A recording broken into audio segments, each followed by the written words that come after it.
నగరానికి ఒక చారిత్రాత్మకమైన విజయం, ఒక గొప్ప శుభవార్త.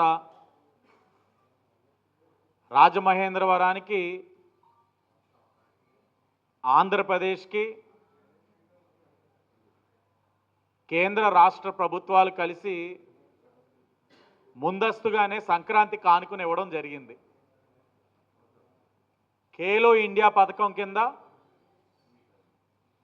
రాజమండ్రికి 13,76,00,000 నిధులు మంజూరు అయ్యాయని చాలా గర్వంగా చెప్తా ఉన్నాం.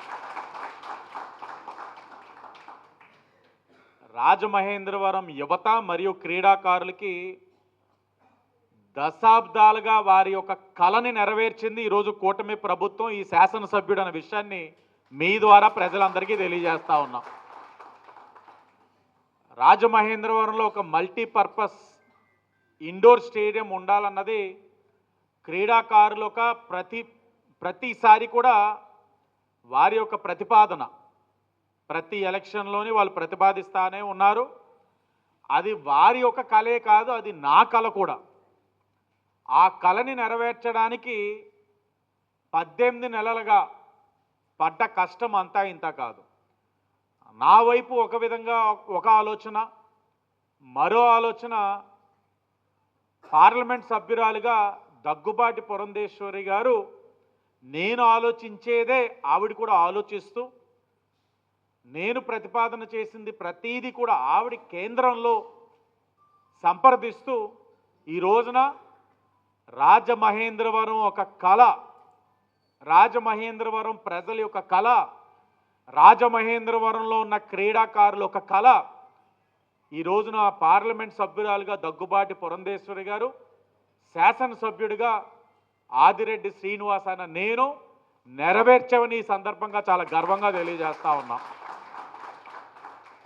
ప్రతి ఒక్కరూ కళలు కంటారు, కళలు నెరవేర్చడానికి అనేకమైన ప్రయత్నాలు చేస్తారు.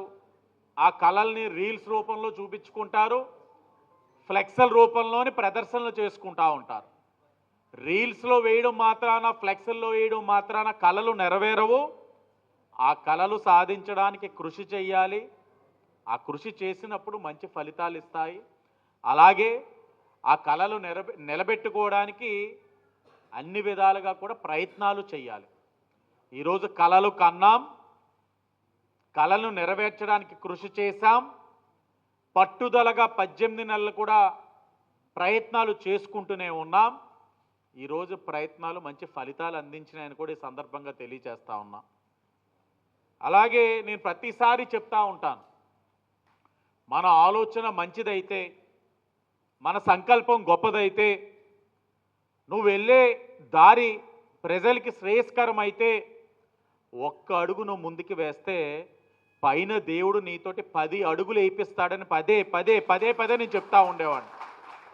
క్రీడా రాజధానిగా మార్చడానికి ఇక్కడ ఒక మల్టీపర్పస్ స్పోర్ట్స్ కాంప్లెక్స్ కట్టడంతో పాటు బ్యాడ్మింటన్ హబ్గా కూడా తీర్చిదిద్దుతామని మాట ఇచ్చాం.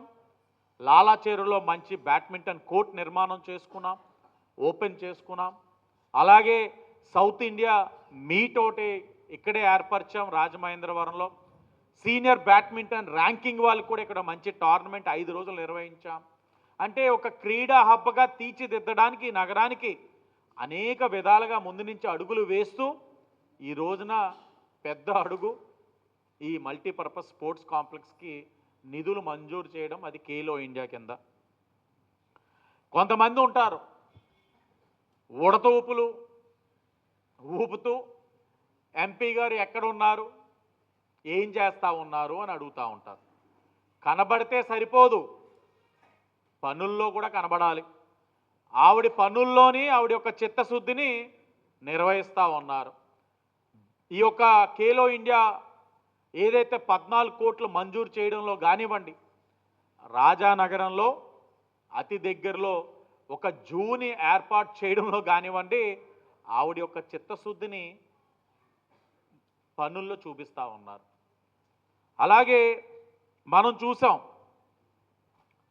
గతంలో ఉండేవారు ఒక మాజీ పార్లమెంట్ సభ్యుడు, పార్లమెంట్ అంటే మంచి రీల్స్ చేసుకోవడానికి, క్యాట్ వాక్ చేసుకోవడానికి బాగా ఉపయోగించుకున్నాడు పార్లమెంట్ని.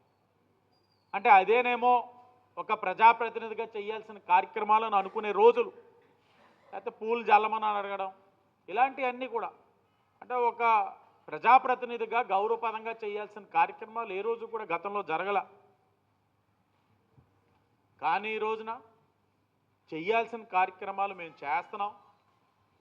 ఎక్కడా కూడా ఒక పని అయ్యేలోపు ఇదిగో ఒక కేంద్ర మంత్రిని కలిసేమనో లెటర్లు పెట్టేది, అతి దగ్గరలో రాజమహేంద్రవరానికి ఇది తెచ్చేస్తున్నానని ఫ్లెక్స్లు వేసేది ఎక్కడా లేదు. అధికారులు కూడా ఆశ్చర్యానికి లోనవుతా ఉన్నారు. హఠాత్తుగా 14 కోట్లు వచ్చేసరికి ఎప్పుడు జరిగింది సార్, ఎలా ఫాలో అప్ అయ్యింది, మాకు తెలుసు మేము చేసిన పని ఏంటన్నది. ఆ ఫలితాలు ఈ రోజున అందరూ అందుకోబోతా ఉన్నాం. అంటే పబ్లిసిటీ చేసుకోవాల్సిన అవసరం కూటమి ప్రభుత్వానికి లేదు. పనే అన్నిటికీ సమాధానం, అదే మేము చేసుకుంటూ వెళ్తా ఉన్నాం. రెడ్డి వచ్చి శిలాఫలకాలు వేసుకొని అనేకమైన ప్రగల్భాలు పలికి చాలా కబుర్లాడి వెళ్ళారు. ఎన్నికల ముందు ఒక మీడియా యాంకర్ ఆయన నన్ను ఇంటర్వ్యూ చేశారు. అక్కడ తీసుకెళ్ళి చూపించారు. చూపించి శాసనసభ్యుడిగా మీరు పోటీ చేస్తూ ఉన్నారు, మాట ఇవ్వగలరా, మీరు రేపు నెగ్గిన తర్వాత ఇది పూర్తి చేస్తారని మాట ఇవ్వగలరా అంటే నేను ఆ రోజున మీడియా సాక్షిగా కూడా మాట ఇచ్చాను. తప్పకుండా కూటమి ప్రభుత్వాన్ని ఆశీర్వదించండి, శాసనసభ్యుడిగా నన్ను కానీ పార్లమెంట్ సభ్యురాలుగా ఆవిడ్ని కానీ నెగ్గిన తర్వాత ఆ స్టేడియంని తెచ్చే బాధ్యత మాది అని ఆన్ రికార్డుగా చెప్పాను. నిన్న ఆయన కూడా మెసేజ్ పెట్టాడు, అన్న మాటలు అనేక మంది చెప్తారు ఎన్నికల ముందు, కానీ ఆ మాటల్ని ఆచరణలో తీసుకొచ్చి ఈరోజు నువ్వు నిలబడ్డావు అని చెప్పి ఆయన కూడా అభినందనలు తెలియజేస్తున్న విషయాన్ని కూడా మీకు గుర్తు చేస్తూ ఉన్నాం. వాళ్ళన్ని చేతల్లో ఉండే కబుర్లు వైసీపీ వాలి, కానీ మేము పన్నుల్లో చూపిస్తూ ఉన్నాం. అన్నీ మాట్లాడేవారు, ప్రగల్భాలు, సినిమాటిక్గా డైలాగులు వేసేవారు, కానీ మేము అవన్నీ కబుర్లు దూరం పెట్టి పనిలోనే చూపించాం. ప్రజలు ఎందుకు మాకు ఓటేశారన్న దానికి అనేక సందర్భాల్లో మీకు చెప్పాం. ఈ కూటమికి ఒక క్రెడిబిలిటీ ఉంది, విశ్వసనీయత అనేది ఉంది కాబట్టే ఈరోజు ప్రజలు మాకు ఓటేశారు. ఆ విశ్వసనీయత ఏ విధంగా ఉందనడానికి గత 8 రోజులుగా రాజమహేంద్రవరం సిటీ నియోజకవర్గంలో ముగ్గుల పోటీలే ఉదాహరణ.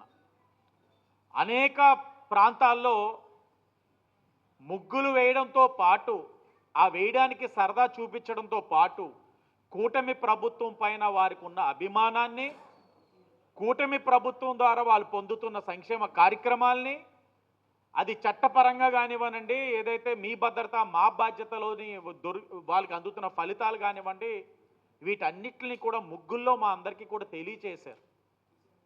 వాళ్ళు తాలూకు ఆలోచనల్ని ముగ్గుల్లో చూపించారు.